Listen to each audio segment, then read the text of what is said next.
Aujourd'hui, nous allons voir comment utiliser la calculatrice pour trouver tous les éléments caractéristiques d'une série statistique. On commence déjà par se mettre sur le mode stat. Je vois que quand je me mets dans le mode stat, je peux éditer. Je mets entrée à partir du moment où je fais une édition des valeurs. Ici, je n'ai pas de valeur dans la colonne, mais imaginons que j'ai mis quelques valeurs dans la colonne et que je ne veuille pas les supprimer une par une. Il me suffit de me déplacer en haut de la colonne, par exemple ici sur la case L1, et de taper sur la touche Annuler, puis Entrée. Attention, il ne faut surtout pas appuyer sur la touche Supprime, parce que dans ce cas, ça supprime la colonne en entier. Il n'existe donc plus de colonne avec la liste 1.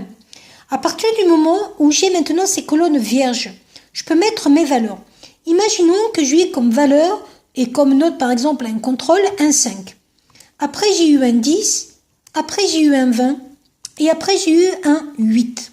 Ce qui m'intéresserait, c'est les coefficients de chacune de ces notes. Par exemple, le 5 a un coefficient 2, le 10 a un coefficient 3, le 20 a un coefficient 1 et le 8 a un coefficient 2. Concrètement, ça veut dire que j'ai une somme des coefficients qui est égale à 3 plus 2, 5, plus 1, 6, plus 2, 8.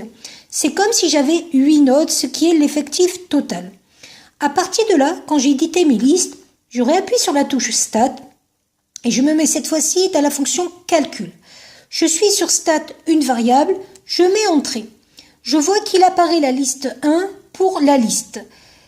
Au niveau de la fréquence, il faut que la liste 2 apparaisse. Au cas où la liste 2 n'y serait pas, comme ce que je viens de faire.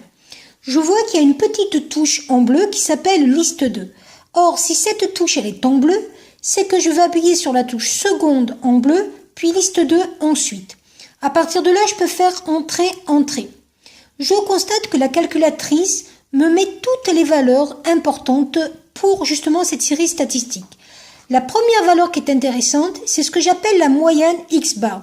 Cet élève donc a une moyenne de 9,5. N égale 8, c'est ce qui représente l'effectif total. J'ai aussi le minimum qui est égal à 5, le quartile 1 qui est égal à 5, et si je continue avec la flèche, je vois que la calculatrice me donne encore d'autres valeurs.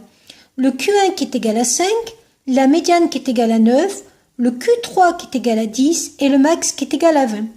À partir de là, j'ai bien toutes les données caractéristiques de cette série statistique. Voilà!